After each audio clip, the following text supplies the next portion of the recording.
If subconscious gets, I am happy, and 95% of your life comes from that subconscious, there will be a point once the subconscious got, I am happy, you don't have to say it again. Okay. It'll be automatic. I had the knowledge academically, and with all that knowledge, it didn't change my life. People read self-help books. I go, well, you read the book, you got a lot of knowledge. I say, is your life changed? No, but you got a lot of knowledge. And so here's the difference. The conscious mind is creative and can learn in any number of ways. Read a self-help book, go to a lecture, listen to this program, and conscious mind's going to get some awareness. And I go, yeah, but subconscious mind doesn't learn that way. I go, right, it doesn't. Subconscious mind learns in two fundamental ways naturally.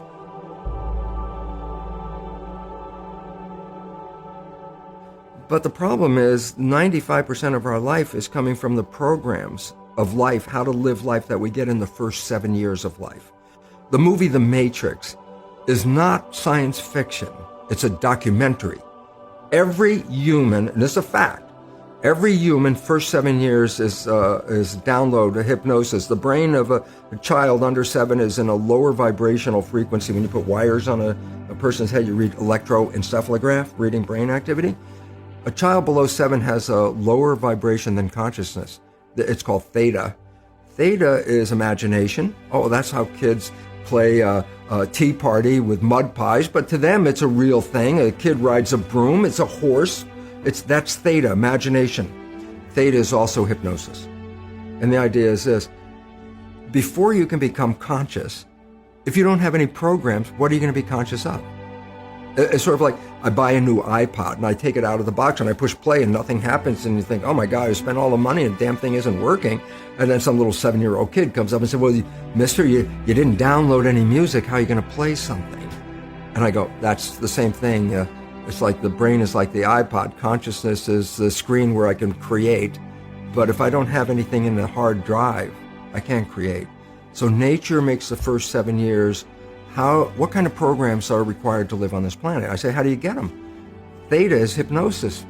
You just watch. You watch your parents, you watch your siblings, and your community, because you have to learn how many 100,000 rules. Think about it. Just to be a functional member of a family and a functional member of a community, there are rules. Teach an infant these rules. It's like, oh, you don't have to. First 7 years, they observe it and just download it. And then I say, well, why is it relevant? Because this is the unfortunate fact. 95% of our life, this is a fact, comes from those programs in the subconscious. Every day, only about 5% of their life are you using conscious, which is creative. 5%. So your life is being lived, even though you think you're living your life. Exactly, and you don't see it because it's called subconscious, below conscious. And the Jesuits, for 400 years, they were boasting. People didn't understand. They say, give me a child until it's 7 and I will show you the man. They've been saying that for 400 years because they knew 7 years was the program period. And 95% of your life after that will be whatever that program is.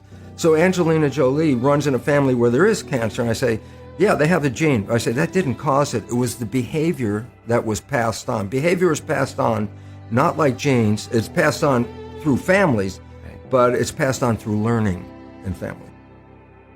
And it's just based on how you grew up, what you see. You know, look, this is not new. I mean, there's the famous book, Rich Dad, Poor Dad. Sure. And basically said you come from a poor family and you could struggle your whole life and try to get rich, but you're not going to make it. And if you come from a rich family, you could be stupid your whole life, Donald Trump, and make it.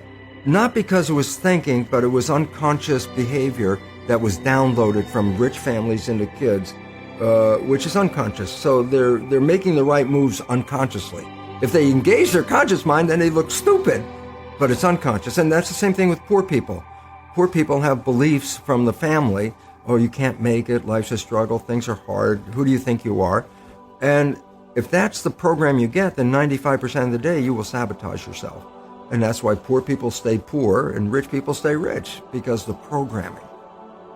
We have to recognize, number one, that 95% of our behavior is coming from subconscious. So a child is going to record for 7 years, and they're going to record you. You have a new baby. That baby is going to look at you because you are the parent. The first thing a baby learns in the first week or two of life, who's the parent?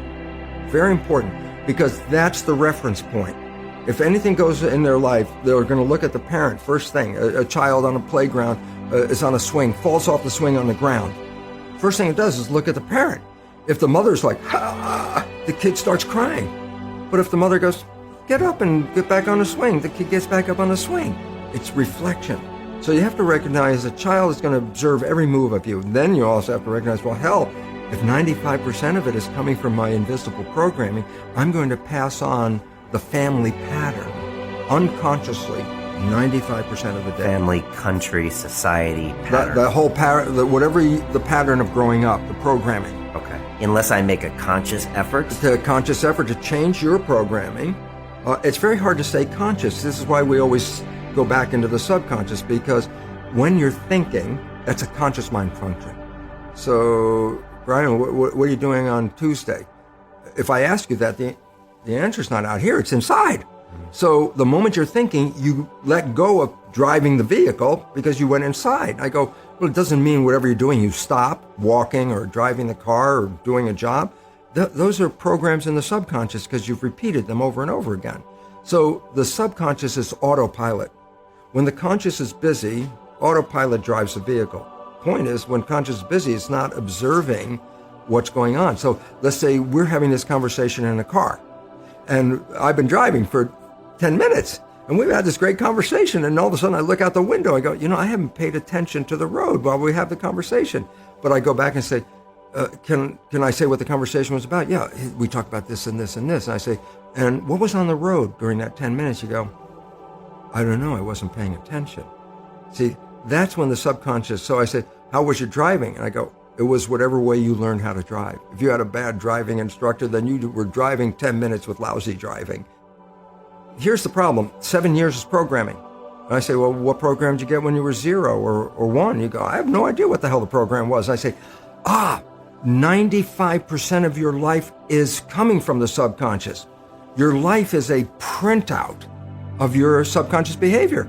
Oh, so you don't have to try and think about what happened. I just say, look at your life. The things you like that come into your life come in because you have a program that supports them. But anything you struggle with, work hard at, put a lot of effort into making it happen, why you're working so hard, inevitably you have a program that doesn't support that conclusion and you're trying to override the program. So you don't need to do a lot of shrink and psychology stuff. You just look at your life and say, where am I struggling? Because wherever you're struggling, inevitably it's a program in your subconscious that does not support that destination you've been looking at. This is things that you kind of went from A to B to I B have two to different C. lives in this lifetime. Before I put this knowledge into effect and after I put this knowledge into effect, and I use the word put into effect. Why? I had the knowledge academically. It's like, oh my God, look at the research. What does it mean? I understood it from the level. And with all that knowledge, it didn't change my life. People read self-help books. I go, well, you read the book. You got a lot of knowledge. I say, is your life changed? No, but you got a lot of knowledge. And so here's the difference. The conscious mind is creative and can learn in any number of ways. Read a self-help book, go to a lecture, listen to this program, and conscious mind's going to get some awareness.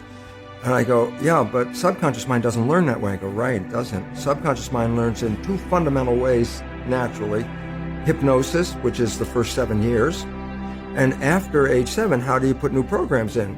Repetition, practice. You want to drive a car, you didn't learn how by just getting in the seat and put the key in. You had to practice driving the car. You want to learn the alphabet. How many times did you go from A to Z? Try to go to A to Z before you can complete it. Once you completed it, you didn't have to go back and do it again. So 2 phases. You want to train the subconscious mind. Hypnosis, repetition. I like the last one because there's a new phrase that's bandied about called fake it till you make it.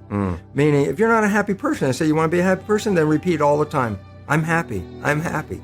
I say, well, you don't look happy or anything. I say, no, who am I talking to? By repetition, I'm talking to subconscious. If subconscious gets, I am happy, and 95% of your life comes from that subconscious, there will be a point once the subconscious got, I am happy, you don't have to say it again. Okay. It'll be automatic. And that's why we see people do affirmations and gratitude journals and stuff, because if you do that daily... It's repetitive, and that's the secret part. Putting a sticky note on the refrigerator is more like a suggestion, but it's not a repetition. So it doesn't work very well. But you have to do...